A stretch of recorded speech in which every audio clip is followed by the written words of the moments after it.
Hi hello friends, welcome back to my channel. Friends, last ವಿಡಿಯೋದಲ್ಲಿ ನಾನು ಈ ಲೆಹೆಂಗಾದು ಕಟ್ಟಿಂಗು ಮತ್ತು ಸ್ಟಿಚಿಂಗ್ ವಿಡಿಯೋನ ಪಾರ್ಟ್ 1 ಆಗಿ ಅಪ್ಲೋಡ್ ಮಾಡಿದ್ದೆ. ಈ ವಿಡಿಯೋದಲ್ಲಿ ಪಾರ್ಟ್ 2ನ ನಾನು ಕಂಟಿನ್ಯೂ ಮಾಡ್ತಾ ಇದ್ದೀನಿ. ನೋಡಿ, ನಾವೇನು ಲೈನಿಂಗನ್ನು ಕಟ್ ಮಾಡಿರ್ತೀವಲ್ಲ, ಆ ಲೈನಿಂಗಿಗೆ ನಾವು ಜಾಯಿಂಟ್ಸನ್ನು ಸ್ಟಿಚ್ ಮಾಡ್ಕೋಬೇಕು. ಯಾವ ರೀತಿ ಜಾಯಿಂಟ್ಸನ್ನು ಸ್ಟಿಚ್ ಮಾಡೋದಂತ ಈಗ ತೋರಿಸ್ಕೊಡ್ತೀನಿ. ನೋಡಿ, ಫಸ್ಟ್ ಫೋಲ್ಡಿಂಗ್ ಹತ್ರ ಒಂದು ಟಕ್ಸನ್ನು ಇಟ್ಕೋಬೇಕು. ಯಾಕಂದರೆ ನಾವು ಜಾಯಿಂಟ್ಸನ್ನು ಸ್ಟಿಚ್ ಮಾಡಿ ಎಲ್ಲಿ ಸ್ಟಿಚ್ ಮಾಡಬೇಕೋ ಆ ಕಡೆ ಈ ರೀತಿ ಒಂದು ಟಕ್ಸನ್ನು ಇಟ್ಕೋಬೇಕು. ಈಗ ನಾವೇನು ಪೀಸಸ್ನ ಕಟ್ ಮಾಡ್ಕೊಂಡಿದ್ದೀವಲ್ವ ಜಾಯಿಂಟ್ಸ್ನ ಸ್ಟಿಚ್ ಮಾಡೋದಕ್ಕೆ ಲೈನಿಂಗಿಗೆ, ಆ ಎರಡು ಪೀಸಸ್ನ ಈ ರೀತಿ ಜಾಯಿನ್ ಮಾಡ್ಕೋತಾ ಇದ್ದೀನಿ. ಈ ರೀತಿ ಜಾಯಿನ್ ಮಾಡಿಕೊಂಡು ಮೇಲ್ಗಡೆ ಟಾಪ್ ಸ್ಟಿಚ್ಚನ್ನು ಹಾಕ್ಕೋಬೇಕು. ಈ ರೀತಿ ಓಪನ್ ಮಾಡಿಕೊಂಡು ಈಗ ನಾವೇನು ಜಾಯಿಂಟ್ ಮಾಡಿದ್ವೋ ಆ ಜಾಯಿಂಟ್ ಹತ್ರ ಆಗಲೇ ನಾವೇನು ಟಕ್ಸ್ ಇಟ್ಟಿದ್ವಲ್ಲ ಆ ಟಕ್ಸ್ಗೆ ಕರೆಕ್ಟಾಗಿ ಪ್ಲೇಸ್ ಮಾಡಿಕೊಂಡು ಈಗ ನಾವು ಲೈನಿಂಗ್ ಮೇಲೆ ನಾವು ಜಾಯಿಂಟ್ ಮಾಡಿದ್ದೀವಲ್ಲ, ಸೆಂಟರ್ ಪಾಯಿಂಟಲ್ಲಿ ಜಾಯಿಂಟ್ ಮಾಡಿದ್ವಿ, ಆ ಸೆಂಟರ್ ಅನ್ನೋದು ಕರೆಕ್ಟಾಗಿ ಒಂದಕ್ಕೊಂದು ಈಕ್ವಲ್ ಆಗಿರೋ ಥರ ಪ್ಲೇಸ್ ಮಾಡಿಕೊಂಡು 1/2 ಇಂಚ್ ಮಾರ್ಜಿನ್ಗೆ ನಾವು ಈ ಪೀಸನ್ನು ಜಾಯಿನ್ ಮಾಡ್ಕೋಬೇಕಾಗುತ್ತೆ. ಲೈನಿಗೆ ಕಂಪಲ್ಸರಿ ನಾವು ಹಾಫ್ ಸರ್ಕಲಲ್ಲಾದರೂ ಆಗಿರ್ಬೋದು ಅಥವಾ ಫುಲ್ ಸರ್ಕಲ್ಲಾದರೂ ಆಗಿರ್ಬೋದು, ಕಂಪಲ್ಸರಿ ನಾವು ಒಂದು ಸೈಡ್ ಜಾಯಿಂಟ್ಸನ್ನು ಸ್ಟಿಚ್ ಮಾಡಲೇಬೇಕಾಗುತ್ತೆ. ಒಂದು ವೇಳೆ ನಿಮ್ಗೆ ಏನಾದರೂ ಪನ್ನ ಅಂದರೆ ನಾನು ಕ್ರೇಪ್ ಲೈನಿಂಗ್ ತೊಗೊಂಡಿದ್ದೀನೋ ಅದ್ರ ಪನ್ನ ಏನಾದರೂ ತುಂಬ ದೊಡ್ಡದಾಗಿ ಬಂದಾಗ ನಿಮಗೆ ಈ ರೀತಿ ಜಾಯಿಂಟ್ಸನ್ನು ಸ್ಟಿಚ್ ಮಾಡ್ಕೊಳ್ಳೋ ಅವಶ್ಯಕತೆ ಬರೋದಿಲ್ಲ. ಫ್ಯಾಬ್ರಿಕ್ ಪನ್ನ ಅನ್ನೋದು ಕಡಿಮೆ ಇದ್ದಾಗ ನಾವು ಒಂದು ಸೈಡ್ ಈ ರೀತಿ ಪೀಸಸ್ನ ಜಾಯಿನ್ ಮಾಡ್ಕೋಬೇಕಾಗುತ್ತೆ. ಫ್ರೆಂಡ್ಸ್, ಯಾರಾದರೂ ಹೊಸದಾಗಿ ಈ ವಿಡಿಯೋನ ನೋಡ್ತಾ ಇದ್ದರೆ ಪ್ಲೀಸ್ ನನ್ನ ಚಾನಲ್ನ ಸಬ್ಸ್ಕ್ರೈಬ್ ಮಾಡ್ಕೊಳ್ಳಿ. ಹಾಗೆ ನಿಮಗೆ ಈ ವಿಡಿಯೋ ಯೂಸ್ಫುಲ್ ಆಗಿದೆ ಅಂತ ಅನಿಸಿದ್ರೆ ವಿಡಿಯೋಗೊಂದು ಲೈಕ್ ಮಾಡಿ. ಈ ವಿಡಿಯೋದಲ್ಲಿ ಏನೇ ಡೌಟ್ಸ್ ಬಂದರೂ ಕೂಡ ನನಗೆ ಕಮೆಂಟ್ ಮುಖಾಂತರ ತಿಳಿಸ್ಕೊಡಿ ಫ್ರೆಂಡ್ಸ್. ನಿಮ್ಮ ಪ್ರಶ್ನೆಗಳಿಗೆ ನಾನು ರಿಪ್ಲೈ ಕೊಡ್ತೀನಿ. ಇದನ್ನು ಮತ್ತೆ ರಿವರ್ಸ್ ಮಾಡಿಕೊಂಡು ಮೇಲ್ಗಡೆ ಸ್ಟಾಪ್ ಸ್ಟಿಚ್ಚನ್ನು ಹಾಕ್ಕೋಬೇಕು. ಈಗ ಏನು 1/2 ಇಂಚ್ ಖರ್ಚು ಇಟ್ಕೊಂಡು ನಾವು ಸ್ಟಿಚ್ ಮಾಡಿದ್ವಿ, ಆ ಖರ್ಚೆಲ್ಲ ಕೆಳಗಡೆಗೆ ಆ ಪೀಸ್ ಏನು ಜಾಯಿನ್ ಮಾಡಿದ್ವಿ ಆ ಪೀಸ್ ಸೈಡ್ಗೆ ಈ ರೀತಿ ಫೋಲ್ಡ್ ಮಾಡಿಕೊಂಡು ಮೇಲ್ಗಡೆ ಟಾಪ್ ಸ್ಟಿಚ್ಚನ್ನು ಹಾಕ್ಕೋಬೇಕು. ಈ ರೀತಿ ಸ್ಟಾಪ್ ಸ್ಟಿಚ್ಚನ್ನು ಹಾಕ್ಕೊಂಡಿದ ನಂತರ ನೀಟಾಗಿ ಕೆಳಗಡೆ ಫ್ಲೋರ್ ಮೇಲೆ ಇದನ್ನು ನೀಟಾಗಿ ಹಾಸ್ಕೊಂಡು ನಮಗೇನು ಎಕ್ಸ್ಟ್ರಾ ಏನಿರುತ್ತೋ ಸರ್ಕಲರ್ ಶೇಪಲ್ಲಿ ಈ ಪೀಸನ್ನು ಜಾಯಿನ್ ಮಾಡಿದಾಗ ನಮಗೇನು ಎಕ್ಸ್ಟ್ರಾ ಇರುತ್ತೋ ಅದನ್ನೆಲ್ಲ ನೀಟಾಗಿ ಟ್ರಿಮ್ ಮಾಡ್ಕೊಬಿಡಬೇಕು. ನೋಡಿ, ಈ ರೀತಿ ನೋಡಿ ನೀಟಾಗಿ ಈ ರೀತಿ ನೆಲದ ಮೇಲೆ ಪ್ಲೇಸ್ ಮಾಡಿಕೊಂಡು ನಾವೇನು ಜಾಯಿನ್ ಮಾಡಿದ್ದೀವಿ ನೋಡಿ ಅಲ್ಲಿ ಕೂಡ ನೀಟಾಗಿ ಕರೆಕ್ಟಾಗಿ ನಮಗೇನು ಹಾಫ್ ಸರ್ಕಲರ್ ಶೇಪ್ ಇದೆ ಆ ಸರ್ಕಲ್ ಶೇಪಲ್ಲಿ ನೀಟಾಗಿ ಕಟ್ ಮಾಡ್ಕೊಂಡಿದ್ದೀನಿ. ಈಗ ನಾನು ಕ್ಯಾನನ್ನು ಸ್ಟಿಚ್ ಮಾಡೋದಕ್ಕೆ ಮಾರ್ಕ್ ಮಾಡ್ಕೊತಾ ಇದ್ದೀನಿ. ನೋಡಿ, ಡಬಲ್ ಫೋಲ್ಡಿಂಗಲ್ಲಿ ಇದೆ ಆಲ್ರೆಡಿ. ಇದು ನಾವೇನು ಹಾಫ್ ಸರ್ಕಲಲ್ಲಿ ಕಟ್ ಮಾಡ್ಕೊಂಡಿದ್ವಿ ಲೈನಿಂಗ್ ಅನ್ನೋದು ಡಬಲ್ ಫೋಲ್ಡಿಂಗಲ್ಲಿದೆ. ಕೆಳಗಡೆಯಿಂದ 15 ಇಂಚಸ್ಗೆ ನಾನಿಲ್ಲಿ ಕ್ಯಾನ್ ಯೂಸ್ ಮಾಡ್ತಾ ಇರೋದು ಲೆಂತ್ ಬಂದು 15 ಇಂಚಸ್ಸು. 15 ಇಂಚಸ್ ಇರೋ ಥರ ನಾನು ಕ್ಯಾನನ್ನು ಯೂಸ್ ಮಾಡ್ತಾಯಿದ್ದೀನಿ. ಸೊ ಕೆಳಗಡೆಯಿಂದ 15 ಇಂಚಸ್ ಎಲ್ಲಿಗೆ ಬರುತ್ತೋ ಅಲ್ಲಿಗೆ ಈ ರೀತಿ ಟೇಪಲ್ಲಿ ನೋಡ್ಕೊಂಡು ಮಾರ್ಕ್ ಮಾಡಿಕೊಂಡು ನೀಟಾಗಿ ಒಂದು ಲೈನನ್ನು ಡ್ರಾ ಮಾಡ್ಕೊತಾ ಇದ್ದೀನಿ. ಈ ರೀತಿ ಡ್ರಾ ಮಾಡ್ಕೊಳ್ಳೋದ್ರಿಂದ ನಾವು ಕ್ಯಾನನ್ನು ಸ್ಟಿಚ್ ಮಾಡಬೇಕಾದ್ರೆ ತುಂಬಾ ಈಸಿ ಆಗುತ್ತೆ. ಅಂದರೆ ಆ ಲೈನ್ ಮೇಲೆ ನಾವು ನೀಟಾಗಿ ಕ್ಯಾನನ್ನು ಸ್ಟಿಚ್ ಮಾಡ್ಕೊತಾ ಹೋಗ್ಬೋದು. ಲೈನಿಂಗ್ ಅನ್ನೋದು ಡಬಲ್ ಫೋಲ್ಡಿಂಗಲ್ಲಿದೆ. ಬ್ಯಾಕ್ ಸೈಡು ಕೂಡ ಇದೇ ರೀತಿ ನೀವು 15 ಇಂಚಸ್ ಎಲ್ಲಿಗೆ ಬರುತ್ತೋ ಅಲ್ಲಿಗೆ ಮಾರ್ಕ್ ಮಾಡ್ಕೋಬೇಕಾಗುತ್ತೆ. ನೋಡಿ, ಒಂದು ಸೈಡು ನಾನು ಮಾರ್ಕ್ ಮಾಡಿದ್ದೀನಿ. ಈಗ ಇನ್ನೊಂದು ಸೈಡು ನೀಟಾಗಿ ರೀತಿ ರಿವರ್ಸ್ ಮಾಡಿಕೊಂಡು ಇಲ್ಲೂ ಕೂಡ ನೀಟಾಗಿ 15 ಇಂಚಸ್ ಎಲ್ಲಿಗೆ ಬರುತ್ತೋ ಅಂತ ಚೆಕ್ ಮಾಡಿಕೊಂಡು ಒಂದು ಲೈನನ್ನು ಡ್ರಾ ಮಾಡ್ಕೋಬೇಕು.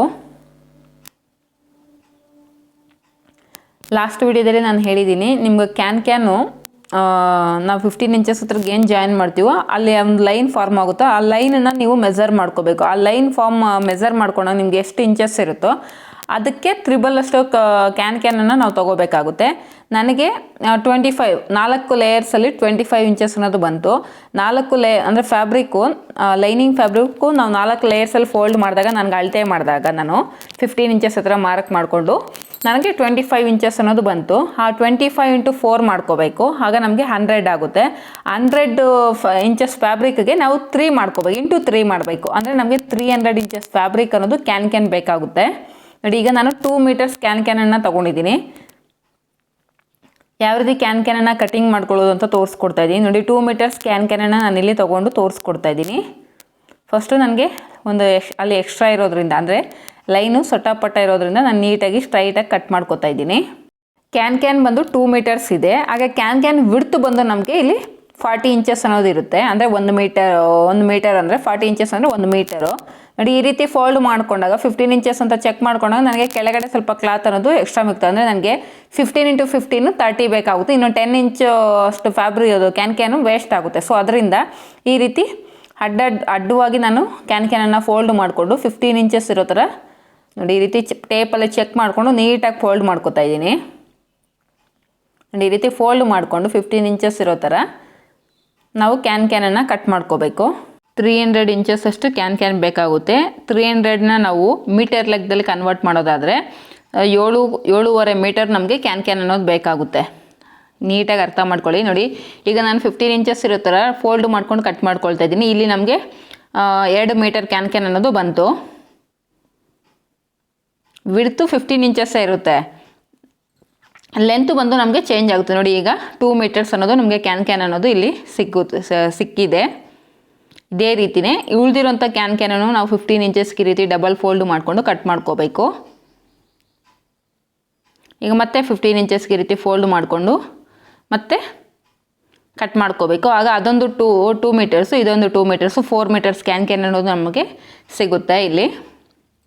ಪ್ಲಸ್ಸು ಇನ್ನೊಂದು ಡಬಲ್ ಫೋಲ್ಡ್ ಮಾಡೋಕ್ಕಾಗಲ್ಲ, ಇನ್ನೊಂದು ಸಿಂಗಲ್ ಆಗಿ ನಾವು ಇನ್ನೊಂದು 15 ಇಂಚಸ್ ಕ್ಯಾನ್ ತೊಗೋಬೋದು. ಟೋಟಲ್ ಆಗಿ 2 ಮೀಟರ್ಸು ಕ್ಯಾನ್ ಫ್ಯಾಬ್ರಿಕಲ್ಲಿ ನಮಗೆ 5 ಮೀಟರ್ಸ್ ಕ್ಯಾನ್ ಅನ್ನೋದು ಸಿಗುತ್ತೆ. ಅರ್ಥ ಆಗ್ತಿದೆಯಾ? ನೀಟಾಗಿ ಅರ್ಥ ಮಾಡ್ಕೊಳ್ಳಿ. ನಿಮ್ಗೆ ಅರ್ಥ ಆಗೋ ರೀತಿಯೇ ಹೇಳ್ತಿದ್ದೀನಿ. ಇಲ್ಲಿ ಆಲ್ರೆಡಿ ನಾವು 2 ಕ್ಯಾನನ್ನು ಕಟ್ ಮಾಡಿ ಇಟ್ಟಿದ್ವಿ. 2 ಮೀಟರ್ಸ್ ಆಯಿತು. ಈಗ ಕಟ್ ಮಾಡ್ತಾ ಇರೋದು 2 ಕ್ಯಾನ್ ಪೀಸಸ್ ಸೇರಿದ್ರೆ 4 ಮೀಟರ್ ಆಗುತ್ತೆ. ಈ ಕಡೆ ಒಂದೇ ಒಂದು ಲೇಯರ್ ಉಳಿದಿಲ್ಲ, ಅದರಲ್ಲೂ ನಾವು 15 ಇಂಚಸ್ನ ಕಟ್ ಮಾಡಿಕೊಟ್ರೆ ಕ್ಯಾನು ಅಲ್ಲಿಗೆ 5 ಮೀಟರ್ಸ್ ಕ್ಯಾನ್ ಅನ್ನೋದು ನಮಗೆ 2 ಮೀಟರ್ಸು ಕ್ಯಾನಲ್ಲಿ ಸಿಗುತ್ತೆ ಕಟ್ ಮಾಡಿಕೊಂಡ್ರೆ 15 ಇಂಚಸ್ಗೆ. ನಾವು ಇನ್ನು ನಮಗೆ ಬೇಕಾಗಿರೋದು 7.5 ಅಂದರೆ ನಾವು 300 ಇಂಚಸ್ ಕ್ಯಾನ್ ಬೇಕಾಗಿರೋದ್ರೆ ಕರೆಕ್ಟಾಗಿ ನಾವು ಅದನ್ನು ಮೀಟರಲ್ಲಿ ಕನ್ವರ್ಟ್ ಮಾಡೋದಾದರೆ 7.5 ಮೀಟರ್ ಫ್ಯಾಬ್ರಿಕ್ ಬೇಕಾಗುತ್ತೆ, ಸರಿ ಕ್ಯಾನ್ ಬೇಕಾಗುತ್ತೆ. ಇನ್ನೊಂದು ಮೀಟರ್ ಕ್ಯಾನನ್ನು ನೀವು ಇದೇ ರೀತಿಯೇ ಕಟ್ ಮಾಡಿಕೊಂಡ್ರೆ ನಿಮಗೆ ಆಲ್ಮೋಸ್ಟು 7 ಮೀಟರ್ 7.5 ಮೀಟರ್ ಕ್ಯಾನ್ ಅನ್ನೋದು ಜಸ್ಟ್ 3 ಮೀಟರ್ಸ್ ಕ್ಯಾನಲ್ಲಿ ನಿಮಗೆ ಸಿಗುತ್ತೆ. ಈಗ ಲೈನಿಂಗನ್ನು ಕಟ್ ಮಾಡ್ಕೊಳ್ತಾ ಇದ್ದೀನಿ. ನಾನು ಕ್ಯಾನ್ ಬಂದು 15 ಇಂಚಸ್ ಇರೋ ಥರ ಕಟ್ ಮಾಡ್ಕೊಂಡಿದ್ದೀನಿ, ಆದರೆ ಲೈನಿಂಗ್ ಬಂದು 16 ಇಂಚಸ್ ಇರೋ ಥರ ಈ ರೀತಿ ಕಟ್ ಮಾಡ್ಕೊತಾ ಇದ್ದೀನಿ. ನೋಡಿ ಇದು ಪಾಲಿಸ್ಟರ್ ಲೈನಿಂಗು, ಮಿಡ್ಲಿಗೆ ಈ ರೀತಿ ಕ್ಲಾತನ್ನು ನೀಟಾಗಿ ಕಟ್ ಮಾಡ್ಕೊತಾ ಇದ್ದೀನಿ. ಅಲ್ಲಿಗೆ 2 ಲೇಯರ್ಸ್ ಆಯಿತು. ನಮಗೆ 2 ಮೀಟರ್ ಇದೆ ಪಾಲಿಸ್ಟರ್ ಲೈನಿಂಗ್ ಅನ್ನೋದು, ಅಲ್ಲಿಗೆ 4 ಮೀಟರ್ ಲೈನಿಂಗ್ ಅನ್ನೋದು ಮಿಡ್ಲಿಗೆ ಕಟ್ ಮಾಡಿಕೊಂಡ್ರೆ ನಮಗೆ ಸಿಗುತ್ತೆ. ಈಗ ನಾವೇನೆಲ್ಲ ಕಟ್ ಮಾಡ್ಕೊಂಡಿದ್ದೀವಿ ಸೇಮ್ ಅಷ್ಟು ಅವೆಲ್ಲವನ್ನು ನೀಟಾಗಿ ರೀತಿ ಜಾಯಿನ್ ಮಾಡ್ಕೋಬೇಕು. ಕ್ಯಾನು ಮತ್ತು ಲೈನಿಂಗು ಏನು ನಾವು ಕಟ್ ಮಾಡ್ಕೊಂಡಿದ್ದೀವೋ ಆ ಪೀಸಸ್ನೆಲ್ಲ ನೀಟಾಗಿ ಜಾಯಿನ್ ಮಾಡ್ಕೋತಾ ಇದ್ದೀನಿ. ಫ್ರೆಂಡ್ಸ್, ಈ ಮೆಥಡಲ್ಲಿ ಕೂಡ ನೀವು ಕ್ಯಾನನ್ನು ಸ್ಟಿಚ್ ಮಾಡ್ಕೋಬೋದು. ಇನ್ನೊಂದು ಮೆಥಡಲ್ಲಿ ಕೂಡ ಕ್ಯಾನನ್ನು ಸ್ಟಿಚ್ ಮಾಡೋದು ಅಂದರೆ ಕ್ಯಾನನ್ನು ಡೈರೆಕ್ಟಾಗಿ ಲೈನಿಂಗ್ ಮೇಲೆ ಸ್ಟಿಚ್ ಮಾಡಿ ಆನಂತರ ಇನ್ನೊಂದು ಲೇಯರ್ ಲೈನಿಂಗನ್ನು ನೀವು ಹಾಫ್ ಸರ್ಕಲಲ್ಲಿ ಕಟ್ ಮಾಡಿಕೊಂಡು ಸ್ಟಿಚ್ ಮಾಡ್ಬೋದು. ಅದು ಕೂಡ ತೋರಿಸ್ಕೊಡ್ತೀನಿ ಮುಂದಿನ ವಿಡಿಯೋಗಳಲ್ಲಿ. ಈಗ ನಾನು ಸ್ಟಿಚ್ ಮಾಡ್ತಾ ಇರೋದು ಕ್ಯಾನ್ಗೆ ಲೈನಿಂಗನ್ನು ಅಟ್ಯಾಚ್ ಮಾಡಿ ನಾವು ಫ್ರಿಲ್ಸನ್ನು ಇಟ್ಕೊಂಡು ಸ್ಟಿಚ್ ಮಾಡೋವಂಥದ್ದು ನಾನು ಈ ತೋರಿಸ್ತಾ ಇರೋ ಮೆಥಡು. ಬಟ್ ಈ ಮೆಥಡ್ಗಿಂತ ಆ ಮೆಥಡ್ ತುಂಬಾ ಈಸಿ. ಅಂದರೆ ನೀವು ಡೈರೆಕ್ಟ್ ಒಂದು ಲೈನಿಂಗ್ ಮೇಲೆ ಮಾರ್ಕ್ ಮಾಡಿಕೊಂಡು ಡೈರೆಕ್ಟ್ ಕ್ಯಾನನ್ನು ಸ್ಟಿಚ್ ಮಾಡಿ ಆನಂತರ ಇನ್ನೊಂದು ಲೈನಿಂಗನ್ನು ನೀವು ವೇಸ್ಟ್ ಹತ್ರ ಸ್ಟಿಚ್ ಮಾಡಿ ಬಿಟ್ಬಿಟ್ರೆ ಅದು ತುಂಬ ಈಸಿ ಮೆಥಡು. ಇದು ಸ್ವಲ್ಪ ಕಷ್ಟ, ಟೈಮ್ ಟೇಕಿಂಗ್ ಪ್ರೋಸೆಸ್ ಇದು. ಬಟ್ ಎರಡೂ ತಿಳ್ಕೊಂಡಿರಿ, ನಿಮ್ಗೆ ಯಾವ್ದು ಯೂಸ್ಫುಲ್ ಆಗುತ್ತೋ ಅದನ್ನು ಮಾಡಿ. ಆದಷ್ಟು ನೀವು ಮಕ್ಕಳಿಗೆ ಸ್ಟಿಚ್ ಮಾಡ್ತೀರಾ ಚಿಕ್ಕ ಮಕ್ಕಳಿಗೆ ಅಂದರೆ ಈ ಮೆಥಡನ್ನೇ ಫಾಲೋ ಮಾಡ್ಕೊಳ್ಳಿ. ಯಾಕಂದರೆ ಮಕ್ಕಳಿಗೆ ಕ್ಯಾನ್ ಅನ್ನೋದು ಸ್ವಲ್ಪ ರಫ್ ಇರುತ್ತಲ್ವ, ಎಲ್ಲೂ ಕೂಡ ಒಳಗಡೆ ಚುಚ್ಚದೇ ಇರುತ್ತೆ ಅವ್ರಿಗೆ. ನೋಡಿ ಈಗ ಲೈನಿಂಗನ್ನು ಕೂಡ ಈ ರೀತಿ ಜಾಯಿನ್ ಮಾಡಿಕೊಂಡು ಈಗ ಲೈನಿಂಗು ಮತ್ತು ಕ್ಯಾನ್ ಎರಡನ್ನೂ ಪ್ಲೇಸ್ ಮಾಡಿಕೊಂಡು ಕೆಳಗಡೆ ಎಡ್ಜನ್ನು ನಾನು ಸ್ಟಿಚ್ ಮಾಡ್ಕೊತಾ ಇದ್ದೀನಿ ಫೋಲ್ಡ್ ಮಾಡಿಕೊಂಡು. ನಮಗೆ ಕ್ಯಾನಲ್ಲಿ ಸೆಲ್ವೇಜ್ ಅನ್ನೋದು ಇರುತ್ತೆ, ಕೆಳಗಡೆ ನಮಗೆ ಸೆಲ್ವೇಜ್ ಅನ್ನೋದು ಸಿಕ್ಕಿಲ್ಲ. ಒಂದು ವೇಳೆ ಸೆಲ್ವೇಜ್ ಏನಾದರೂ ಸಿಕ್ಕಿದ್ರೆ ನಾವು ಈ ರೀತಿ ಫೋಲ್ಡ್ ಮಾಡ್ಕೊಂಡು ಸ್ಟಿಚ್ ಮಾಡೋ ಅವಶ್ಯಕತೆ ಇರೋದಿಲ್ಲ. ನನಗೆ ಇಲ್ಲಿ ಸೆಲ್ವೇಜ್ ಅನ್ನೋದು ಸಿಗದೇ ಇರೋದ್ರಿಂದ ನಾನು ಲೈನಿಂಗು ಮತ್ತು ಕ್ಯಾನ್ ಎರಡನ್ನೂ ಸೇರಿ ಫೋಲ್ಡ್ ಮಾಡಿಕೊಂಡು ಈ ರೀತಿ ಸ್ಟಿಚ್ಚನ್ನು ಹಾಕ್ಕೊತಾ ಇದ್ದೀನಿ. ಈಗ ಇನ್ನೊಂದು ಸೈಡು ನೋಡಿ ಲೈನಿಂಗ್ ಏನು ಎಕ್ಸ್ಟ್ರಾ ಇದೆಯೋ ಅದನ್ನು ಈ ರೀತಿ ಫೋಲ್ಡ್ ಮಾಡಿಕೊಂಡು ನೋಡಿ ಕೆಳಗಡೆ ಸ್ಟಿಚ್ ಮಾಡಿದಾಗ ಡಬಲ್ ಫೋಲ್ಡ್ ಮಾಡಿಕೊಂಡು ನಾವು ಲೈನಿಂಗನ್ನು ಸ್ಟಿಚ್ ಮಾಡಿದ್ವಿ. ಮೇಲ್ಗಡೆ ಸಿಂಗಲ್ ಫೋಲ್ಡ್ ಅಂದರೆ ಕ್ಯಾನ್ ಮೇಲೆ ಲೈನಿಂಗನ್ನು ಈ ರೀತಿ ಫೋಲ್ಡ್ ಮಾಡಿಕೊಂಡು ನೀಟಾಗಿ ಒಂದು ಸ್ಟಿಚ್ಚನ್ನು ಹಾಕ್ಕೊತಾ ಇದ್ದೀನಿ.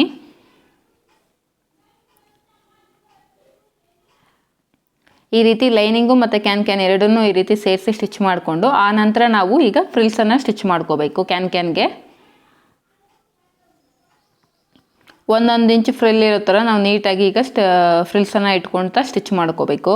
ಸ್ಟಾರ್ಟಿಂಗ್ ಒಂದು 2 ಇಂಚಸ್ ಹಾಗೆ ಬಂದು ಸ್ಟಿಚ್ ಮಾಡಿಕೊಂಡು 1 ಇಂಚ್ ಇರೋ ಥರ ಈ ರೀತಿ ಮಾರ್ಕ್ ಮಾಡಿಕೊಂಡು ನೀಟಾಗಿ 1 ಇಂಚ್ ಫ್ರಿಲ್ಲನ್ನು ನಾವು ಇಟ್ಕೊಂಡು ಈಗ ಕ್ಯಾನನ್ನು ಸ್ಟಿಚ್ ಮಾಡ್ಕೋಬೇಕು.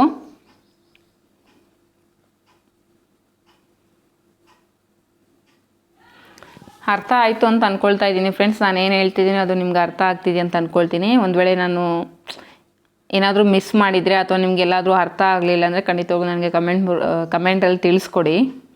ನೋಡಿ, ಈ ರೀತಿ 1 ಇಂಚ್ ಫ್ರಿಲ್ಸ್ ಇರೋ ಥರ ನಾವು ನೀಟಾಗಿ ಈ ಕ್ಯಾನನ್ನು ಸ್ಟಿಚ್ ಮಾಡ್ಕೊತ ಹೋಗಬೇಕು. ನೋಡಿ, ಪೂರ್ತಿಯಾಗಿ ಸ್ಟಿಚ್ ಮಾಡಿದ್ದೀನಿ. ಈಗ ಸ್ಟಿಚ್ ಮಾಡಿದ ನಂತರ ನಾವು ಕ್ಯಾನನ್ನು ಕಂಪಲ್ಸರಿ ನಾವು ಐರನ್ ಮಾಡ್ಕೋಬೇಕಾಗುತ್ತೆ. ನೋಡಿ, ಕ್ಯಾನನ್ನು ನಾವು ಸ್ಟಿಚ್ ಮಾಡಿದ ನಂತರ ಕ್ಯಾನನ್ನು ಕಂಪಲ್ಸರಿ ನೀವು ಏನು ಫ್ರಿಲ್ಸ್ ಸ್ಟಿಚ್ ಮಾಡಿದ್ರೆ ಆ ಫ್ರಿಲ್ಸನ್ನು ನೀಟಾಗಿ ಐರನ್ ಮಾಡ್ಕೊಳ್ಳಿ. ಇಲ್ಲಾಂದರೆ ನಿಮಗೆ ಮೇಲೆಗಡೆ ಒಂಥರ ಉಬ್ಬುವಾಗಿ ಎತ್ಕೊಂಡಿರುತ್ತೆ, ಏನು ಚೆನ್ನಾಗಿ ಕಾಣಿಸೋದಿಲ್ಲ. ಕಂಪಲ್ಸರಿ ನೀವು ಕ್ಯಾನನ್ನು ಫ್ರಿಲ್ಸ್ ಸ್ಟಿಚ್ ಮಾಡಿದ್ಮೇಲೆ ನೀಟಾಗಿ ಐರನ್ ಮಾಡ್ಕೋಬೇಕು.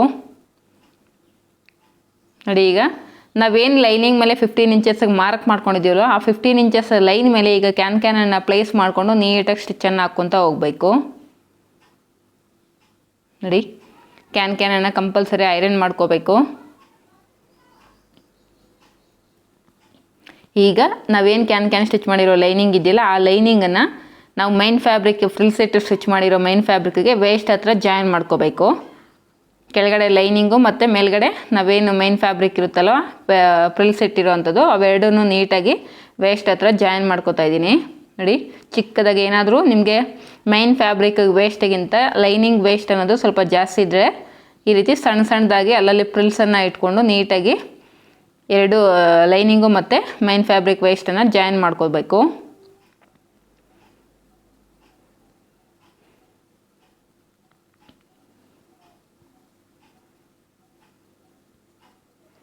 ಜಾಯಿನ್ ಮಾಡ್ಕೊಳ್ಳುವಾಗ ಹುಷಾರಾಗಿ ಜಾಯಿನ್ ಮಾಡ್ಕೊಳ್ಳಿ. ಲೈನಿಂಗು ಎಲ್ಲೂ ಫೋಲ್ಡ್ ಆಗಿರಬಾರ್ದು. ಮತ್ತು ಏನು ಪ್ಲೀಟೆಡ್ ಲೆಹಂಗಾ ಇದೆಯಲ್ವ ಅದು ಕೂಡ ಎಲ್ಲೂ ಕೂಡ ಪ್ಲೀಟ್ಸ್ ಅನ್ನೋದು ಫೋಲ್ಡ್ ಆಗದೆ ಇರೋ ಥರ ನೋಡ್ಕೋಬೇಕು. ನೋಡಿ, ಈ ರೀತಿ ನೀಟಾಗಿ ಜಾಯಿನ್ ಮಾಡ್ಕೋಬೇಕು. ನನಗೆ ಜಸ್ಟ್ ಒಂದೇ ಒಂದು ಫ್ರಿಲ್ ಅನ್ನೋದು ಬಂದಿದೆ.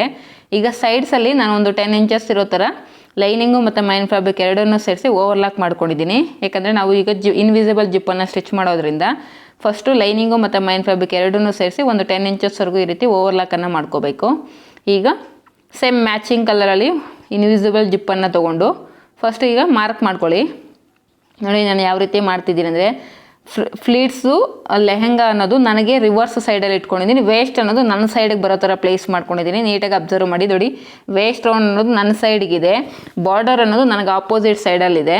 ನಾನು ತೊಗೊಂಡಿರೋ ಜಿಪ್ ಲೆಂತ್ ಬಂದು 8 ಇಂಚಸ್ 7 ಇಂಚಸ್ ಅನ್ನೋದು ಇದೆ. ನಾನಿಲ್ಲಿ 6.5 ಇಂಚಸ್ಗೆ ಈ ರೀತಿ ಮಾರ್ಕ್ ಮಾಡಿಕೊಂಡು ನೋಡಿ ಜಿಪ್ಪನ್ನ ರಿವರ್ಸಲ್ಲಿ ಪ್ಲೇಸ್ ಮಾಡ್ಕೋಬೇಕು. ಜಿಪ್ಪನ್ನ ರಿವರ್ಸಲ್ಲೇ ಪ್ಲೇಸ್ ಮಾಡಿಕೊಂಡು ನಮಗೇನು ಆ ಜಿಪ್ಪಲ್ಲಿ ಹಲ್ಲು ಇರುತ್ತಲ್ಲ ಹಲ್ಲು ಪಕ್ಕದಲ್ಲೇ ನಮಗೆ ಸ್ಟಿಚ್ ಬರೋ ಥರ ಸ್ಟಿಚ್ಚನ್ನು ಹಾಕ್ಕೋಬೇಕು. ತುಂಬ ದೂರ ಸ್ಟಿಚ್ ಹಾಕ್ಬಿಟ್ರೆ ನಿಮ್ಗೆ ಜಿಪ್ ಅನ್ನೋದು ಕಾಣಿಸುತ್ತೆ. ಇದ್ರ ಹೆಸರೇ ನಮಗೆ ಇನ್ವಿಸಿಬಲ್ ಜಿಪ್ಪು, ಅಂದರೆ ಜಿಪ್ಪನ್ನು ಸ್ಟಿಚ್ ಮಾಡಿದ್ರು ಕೂಡ ನಮಗೆ ಜಿಪ್ಪು ಸ್ಟಿಚ್ ಮಾಡಿದ್ದಾರೆ ಅಂತ ಕಾಣಿಸ್ಬಾರ್ದು. ಆ ರೀತಿ ಸ್ಟಿಚ್ ಮಾಡ್ಕೋಬೇಕು. ಆ ರೀತಿ ಸ್ಟಿಚ್ ಮಾಡ್ಕೋಬೇಕು ಅಂದರೆ ಹಲ್ಲನ್ನ ಈ ರೀತಿ ನೀಟಾಗಿ ಸ್ವಲ್ಪ ಒಂದು ಫಿಂಗರಲ್ಲಿ ಈ ರೀತಿ ಹಲ್ಲನ್ನು ಜರುಗಿಸ್ಕೊಂಡು ಹಲ್ಲು ಪಕ್ಕದಲ್ಲೇ ಸ್ಟಿಚ್ ಬರೋ ಥರ ಸ್ಟಿಚ್ ಮಾಡ್ಕೋಬೇಕು. ಜಿಪ್ಪನ್ನು ರಿವರ್ಸಲ್ಲಿ ಇಟ್ಕೊಂಡಿದ್ದೀನಿ. ನಿಧಾನಕ್ಕೆ ವಿಡಿಯೋನ ನೋಡಿಕೊಂಡು ಸ್ಟಿಚ್ ಮಾಡಿ. ನೋಡಿ, ಈ ರೀತಿ ಸ್ಟಿಚ್ ಮಾಡ್ಕೋಬೇಕು.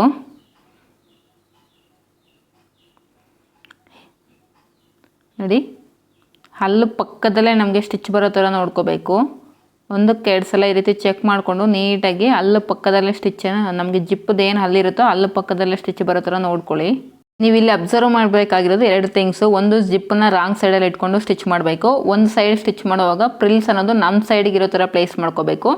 ಇನ್ನೊಂದು ಸೈಡ್ ಜಿಪ್ಪನ್ನು ಸ್ಟಿಚ್ ಮಾಡುವಾಗ ನೋಡಿ ಫ್ರಿಲ್ಸ್ ಅನ್ನೋದು ಮಿಷಿನ್ ಆಪೋಸಿಟ್ ಸೈಡ್ ಬರೋ ಥರ ಪ್ಲೇಸ್ ಮಾಡ್ಕೊತಾ ಇದ್ದೀನಿ. ನೋಡಿ, ಆಗಲೇ ನಾನು ಇದನ್ನು ರಿವರ್ಸಲ್ಲಿ ಇಟ್ಕೊಂಡಿದ್ದೆ. ಈಗ ಇನ್ನೊಂದು ಸೈಡ್ ಜಿಪ್ಪನ್ನು ಸ್ಟಿಚ್ ಮಾಡುವಾಗ ವೇಸ್ಟ್ ಫ್ರಿಲ್ಸ್ ಅನ್ನೋದು ಮಿಷಿನ್ಗೆ ಆಪೋಸಿಟ್ ಸೈಡಲ್ಲಿರೋ ಥರ ಪ್ಲೇಸ್ ಮಾಡಿಕೊಂಡು ಈಗ ಈ ಸೈಡಲ್ಲಿ ನಾವು ಒಂದು ಜಿಪ್ಪನ್ನು ಸ್ಟಿಚ್ ಮಾಡಿದ್ದೀವಲ್ಲ ಒಂದು ಸೈಡ್ ಜಿಪ್ಪನ್ನು, ಈಗ ಇನ್ನೊಂದು ಸೈಡ್ಗೆ ಈ ಜಿಪ್ಪನ್ನು ಈ ರೀತಿ ಪ್ಲೇಸ್ ಮಾಡಿಕೊಂಡು ನೀಟಾಗಿ ಸ್ಟಿಚ್ಚನ್ನು ಹಾಕ್ಕೋಬೇಕು.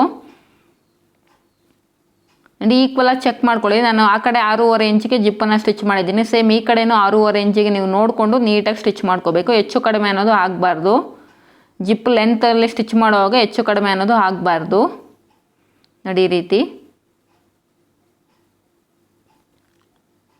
ಇಲ್ಲೂ ಕೂಡ ಅಷ್ಟೇ ಹಲ್ಲನ್ನು ಈ ರೀತಿ ನೀಟಾಗಿ ಜಿಪ್ಪು ಹಲ್ಲನ್ನು ಈ ಕಡೆ ನೀಟಾಗಿ ಜರುಗಿಸ್ಕೊಂಡು ಹಲ್ಲು ಪಕ್ಕದಲ್ಲೇ ನಮಗೆ ಸ್ಟಿಚ್ ಬರೋ ಥರ ನೋಡಿಕೊಂಡು ಜಿಪ್ಪನ್ನು ಸ್ಟಿಚ್ ಮಾಡ್ಕೋಬೇಕಾಗುತ್ತೆ.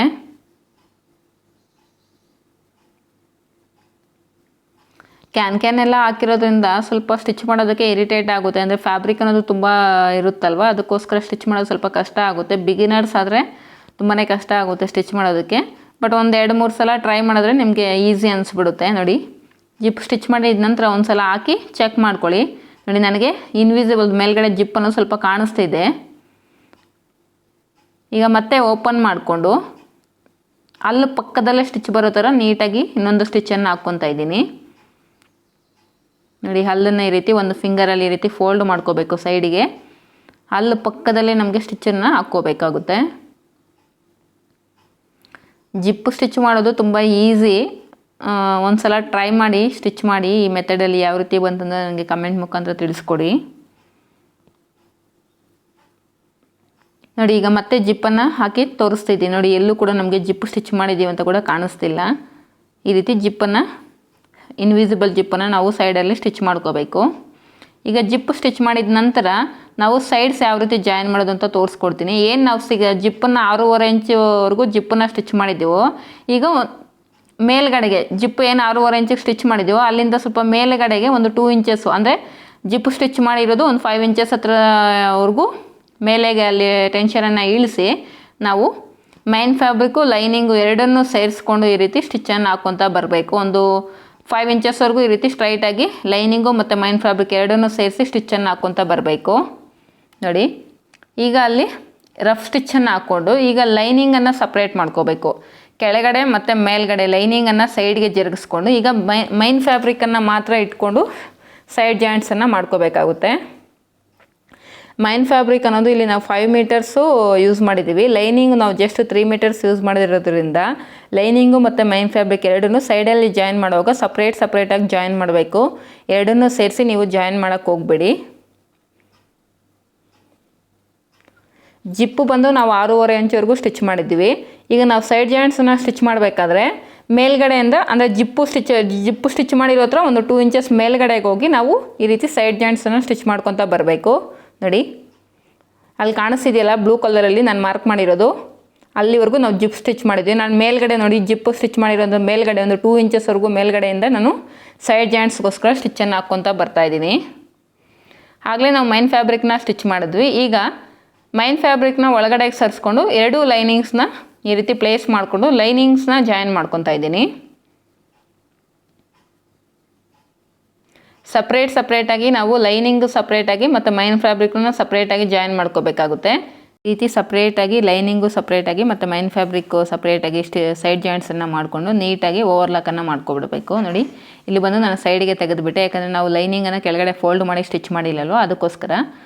ನೋಡಿ ಸೈಡ್ ಜಾಯಿಂಟ್ಸನ್ನು ಮಾಡಿದ ನಂತರ ತೋರಿಸ್ತಾ ಇದ್ದೀನಿ ಯಾವ ರೀತಿ ಕಾಣಿಸ್ತಿದೆ ಅಂತ. ಎಲ್ಲೂ ಕೂಡ ನಮಗೆ ರಿಂಕಲ್ಸ್ ಅನ್ನೋದಿಲ್ಲ, ಎಷ್ಟು ನೀಟಾಗಿ ನಮಗೆ ಸೈಡ್ ಜಾಯಿಂಟ್ಸ್ ಅನ್ನೋದು ಫಿನಿಶಿಂಗ್ ಅನ್ನೋದು ಬಂದಿದೆ. ನೋಡಿ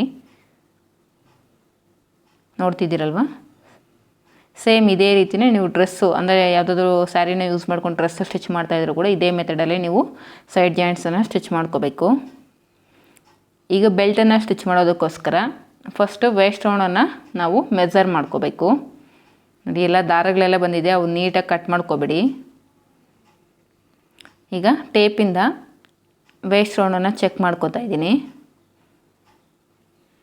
ಕರೆಕ್ಟಾಗಿ ನನಗಿಲ್ಲಿ 15.1/2 ಇಂಚ್ ಅಂದರೆ 15.5 ಇಂಚ್ ಅನ್ನೋದು ಬಂದಿದೆ. ಅದನ್ನು ಡಬಲ್ ಮಾಡಿದ್ರೆ ನಮಗೆ 31 ಇಂಚಸ್ ಅನ್ನೋದು ಬರುತ್ತೆ.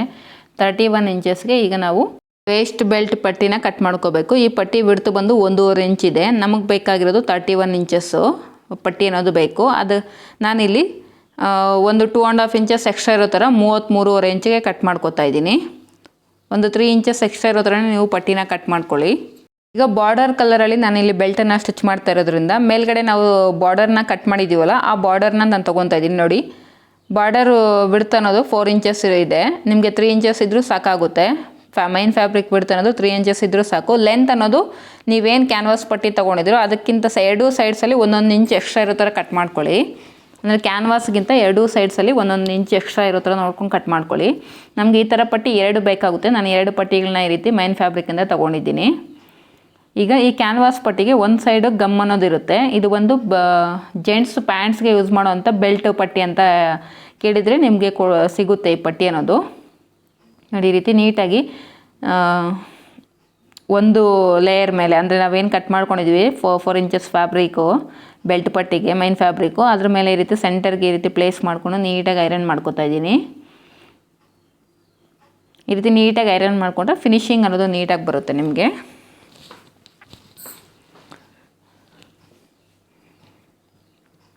ಆದಷ್ಟು ಬೆಲ್ಟ್ ಪಟ್ಟಿನ ಸ್ಟಿಚ್ ಮಾಡುವಾಗ ಬಾರ್ಡರ್ಸ್ ಕಲರ್ಸಲ್ಲಿ ನೀವು ಸ್ಟಿಚ್ ಮಾಡಿ, ಬೆಲ್ಟ್ ಪಟ್ಟಿ ಲುಕ್ ಅನ್ನೋದು ಚೆನ್ನಾಗಿರುತ್ತೆ. ನೋಡಿ ಒಂದು ಸೈಡ್ ಈಗ ಈ ರೀತಿ ಕ್ಲಾತನ್ನು ಫೋಲ್ಡ್ ಮಾಡಿಕೊಂಡು ಅದನ್ನು ಕೂಡ ಐರನ್ ಮಾಡ್ಕೊತಾ ಇದ್ದೀನಿ.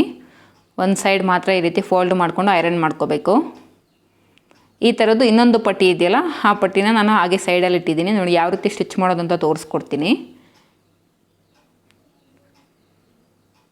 ಈಗ ನಮಗೇನು ಈ ರೀತಿ ಫೋಲ್ಡ್ ಮಾಡಿದ್ದೀವಲ್ಲ ಪಟ್ಟಿ ಅನ್ನೋದು, ನಮಗೊಂದು 1/2 ಇಂಚ್ ಮಾರ್ಜಿನ್ ಇದ್ದರೆ ಸಾಕಾಗುತ್ತೆ. ಇಲ್ಲಿ ಜಾಸ್ತಿ 1 ಇಂಚು ಅಷ್ಟು ಮಾರ್ಜಿನ್ ಇರೋದ್ರಿಂದ ಈ ರೀತಿ ಕಟ್ ಮಾಡ್ಕೊತಾ ಇದ್ದೀನಿ. ಎಕ್ಸ್ಟ್ರಾ ಇರೋದನ್ನು ಒಂದು 1/4 ಇಂಚ್ ಅಥವಾ ಒಂದು 1/2 ಇಂಚ್ ಮಾರ್ಜಿನ್ ಇದ್ದರೆ ಸಾಕಾಗುತ್ತೆ ನಿಮಗಿದು.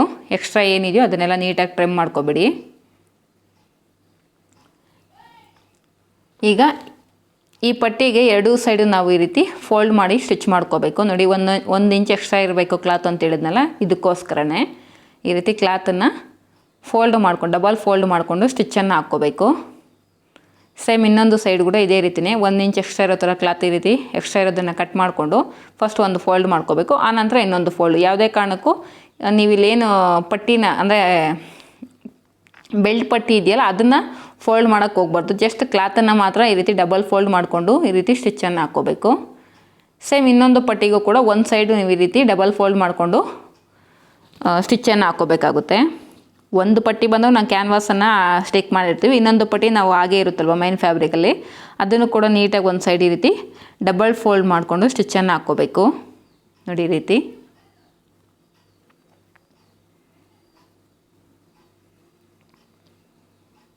ಈಗ ನಾವೇನು ಈ ಫೋಲ್ಡ್ ಮಾಡಿ ಸ್ಟಿಚ್ ಮಾಡಿದ್ದೀವೋ ಅದು ಮಿಷಿನ್ ಸೈಡ್ಗೆ ನೋಡಿ, ಮಿಷಿನ್ ಸೈಡ್ಗೆ ಪ್ಲೇಸ್ ಮಾಡಿಕೊಂಡು, ರಾಂಗ್ ಸೈಡ್ ಅನ್ನೋದು ಮಿಷಿನ್ ಸೈಡ್ ಇದೆ, ರೈಟ್ ಸೈಡ್ ಅನ್ನೋದು ನಮ್ಮ ಸೈಡಿಗೆ ಪ್ಲೇಸ್ ಮಾಡಿಕೊಂಡು, ಈಗ ನಾವೇನು ಬೆಲ್ಟ್ ಪಟ್ಟಿಗೆ ಯೂಸ್ ಮಾಡ್ತೀವೋ ಆ ಪಟ್ಟಿನ ಇದ್ರ ಮೇಲೆ ಈ ರೀತಿ ಪ್ಲೇಸ್ ಮಾಡಿಕೊಂಡು ಆ ಪಟ್ಟಿ ಪಕ್ಕದಲ್ಲೇ ಸ್ಟಿಚ್ ಬರೋ ಥರ ನಾವು ಈಗ ಸ್ಟಿಚ್ಚನ್ನು ಹಾಕ್ಕೋಬೇಕು. ನಮಗೆ ಕ್ಯಾನ್ವಾಸ್ ಪಟ್ಟಿ ಇರುತ್ತಲ್ಲ ಆ ಪಟ್ಟಿ ಪಕ್ಕದಲ್ಲೇ ನಮಗೆ ಸ್ಟಿಚ್ಚನ್ನು ಹಾಕ್ಕೊತ ಬರಬೇಕು. ನೋಡಿ ಇಲ್ಲಿ ಬಂದು ರಫ್ ಸ್ಟಿಚ್ಚನ್ನು ಹಾಕ್ಕೊಂಡು ಸೈಡ್ಗೆ ತೊಗೋಬೇಡಿ. ಇಲ್ಲೂ ಕೂಡ ಅಷ್ಟೇ ನಮಗೆ ಎಕ್ಸ್ಟ್ರಾ 1 ಇಂಚ್ವರೆಗೂ ಇದೆಯಲ್ಲ, ಒಂದು 1/4 ಇಂಚ್ ಮಾರ್ಜಿನನ್ನು ಇಟ್ಕೊಂಡು ಎಕ್ಸ್ಟ್ರಾ ಇರೋಂಥ ಎಲ್ಲ ಫ್ಯಾಬ್ರಿಕ್ನು ನೀಟಾಗಿ ಟ್ರಿಮ್ ಮಾಡ್ಕೊಬಿಡಿ.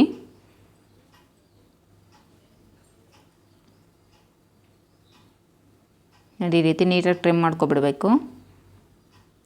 ಈಗ ಒಂದು ಸೈಡಿಗೆ ಈ ರೀತಿ ಬೆಲ್ಟನ್ನು ಈ ರೀತಿ ಓಪನ್ ಮಾಡಿಕೊಂಡು ನಮಗೇನು 1/4 ಇಂಚ್ ಮಾರ್ಜಿನನ್ನು ಬಿಟ್ಟಿದ್ವಿ ಒಳಗಡೆ ಅದನ್ನೆಲ್ಲ ನಾವು ಈ ರೀತಿ ಒಂದು ಸೈಡ್ಗೆ ಫೋಲ್ಡ್ ಮಾಡಿಕೊಂಡು ಅದರ ಮೇಲೆ ಒಂದು ಸ್ಟಾಪ್ ಸ್ಟಿಚ್ಚನ್ನು ಹಾಕ್ಕೋಬೇಕು. ನೋಡಿ ಈ ರೀತಿ. ಈಗ ಇನ್ನೊಂದು ಸೈಡು ನಾವು ಫೋಲ್ಡ್ ಮಾಡಿ ಸ್ಟಿಚ್ ಮಾಡಿಲ್ಲಲ್ವ, ಈಗ ಫೋಲ್ಡ್ ಮಾಡ್ಕೊಂಡು ಸ್ಟಿಚ್ ಮಾಡಬೇಕು. ಇಲ್ಲೂ ಕೂಡ 1 ಇಂಚ್ ಫ್ಯಾಬ್ರಿಕ್ ಇರುತ್ತೆ ನೋಡಿಕೊಂಡು ಫಸ್ಟ್ ಒಂದು ಫೋಲ್ಡು, ಆನಂತರ ಇನ್ನೊಂದು ಫೋಲ್ಡನ್ನು ಆ ಪಟ್ಟಿ ಮೇಲೆ ಬರೋ ಥರ ಈ ರೀತಿ ಆ ಪಟ್ಟಿ ನೇರವಾಗಿ ಬರೋ ಥರ ಈ ರೀತಿ ಫೋಲ್ಡ್ ಮಾಡಿಕೊಂಡು ಸ್ಟಿಚ್ಚನ್ನು ಹಾಕ್ಕೋಬೇಕು. ನೋಡಿ ಈ ರೀತಿ. ಈಗ ಇದನ್ನು ಫೋಲ್ಡ್ ಮಾಡಿಕೊಂಡು ಮೇಲ್ಗಡೆ ಟಾಪ್ ಸ್ಟಿಚ್ಚನ್ನು ಹಾಕ್ಕೊತಾ ಇದ್ದೀನಿ.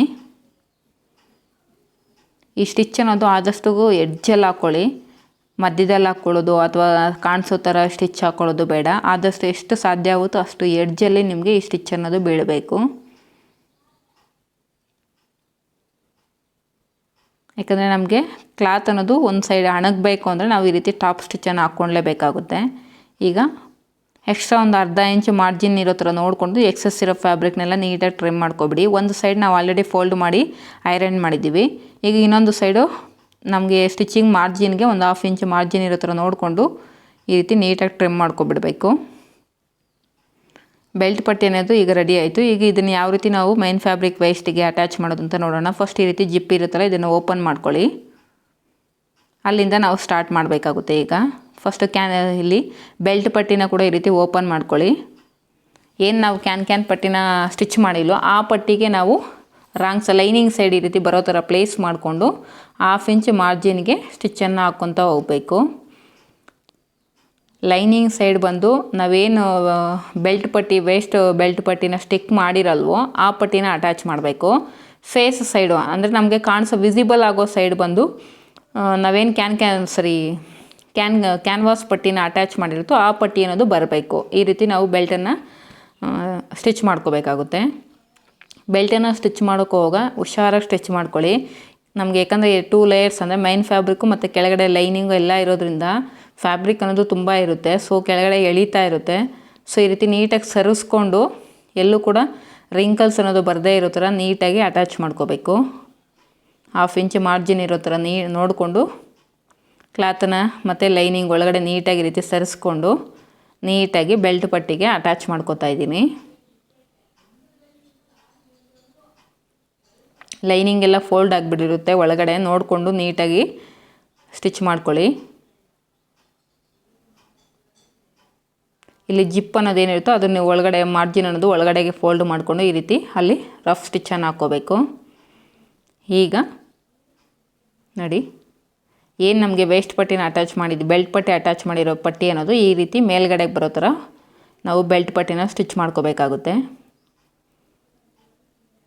ಎಡ್ಜಲ್ಲಿ ಒಂದು ಸ್ಟಿಚ್ಚನ್ನು ಹಾಕ್ಕೊತಾ ಹೋಗ್ಬೇಕು. ಈಗ ನಾವೇನು 1/2 ಇಂಚ್ ಮಾರ್ಜಿನ್ಗೆ ಸ್ಟಿಚ್ ಮಾಡ್ತಾಯಿದ್ವಲ್ಲ ಬೆಲ್ಟ್ ಪಟ್ಟಿ, ಅದೆಲ್ಲ ನೀಟಾಗಿ ನಮಗೆ ಒಳಗಡೆ ಸೇರಿಸ್ಕೊಂಡು ಎಲ್ಲೂ ಕೂಡ ನಮಗೆ ಔಟ್ಸೈಡ್ ದಾರಗಳು ಕಾಣಿಸೋದಾಗಿರ್ಬೋದು ಅಥವಾ ನಮಗಲ್ಲಿ ಸ್ಟಿಚ್ ಅನ್ನೋದು ಕಾಣಿಸೋದಾಗಿರ್ಬೋದು ಏನೂ ಮಾಡಿಕೊಡ್ದು. ಹಾಗೆ ಕೆಳಗಡೆ ನಮಗೆ ಲೈನಿಂಗ್ ಎಲ್ಲ ಫೋಲ್ಡ್ ಆಗ್ತಾ ಇರುತ್ತೆ, ಅದನ್ನೆಲ್ಲ ನೀಟಾಗಿ ಸರಿಸ್ಕೊಂಡು ನೀಟಾಗಿ ಸ್ಟಿಚ್ಚನ್ನು ಹಾಕ್ಕೋಬೇಕು. ನೋಡಿ ಈ ರೀತಿ.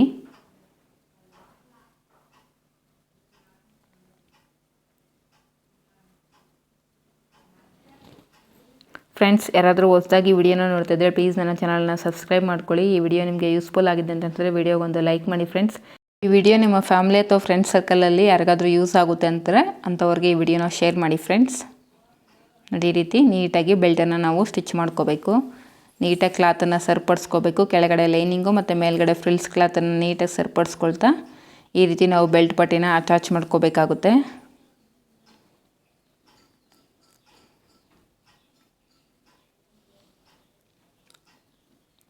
ನೆಕ್ಸ್ಟ್ ವಿಡಿಯೋದಲ್ಲಿ ಇದ್ರದ್ದು ಬ್ಲೌಸ್ ಯಾವ ರೀತಿ ರೆಡಿ ಮಾಡ್ತೀನಿ ಅಂತ ತೋರಿಸ್ಕೊಡ್ತೀನಿ. ಬ್ಲೌಸ್ದು ಕಟಿಂಗ್ ವಿಡಿಯೋ ಮತ್ತು ಸ್ಟಿಚಿಂಗ್ ವಿಡಿಯೋ ಎರಡು ಕೂಡ ಅಪ್ಲೋಡ್ ಮಾಡ್ತೀನಿ. ನೋಡಿ, ಫೈನಲಾಗಿ ನಮಗೆ ಲೆಹೆಂಗಾ ಅನ್ನೋದು ರೆಡಿ ಆಯಿತು. Thank you for watching friends. ಮುಂದಿನ ವಿಡಿಯೋದಲ್ಲಿ ಮತ್ತೆ ಸಿಗ್ತೀನಿ. ಬಾಯ್.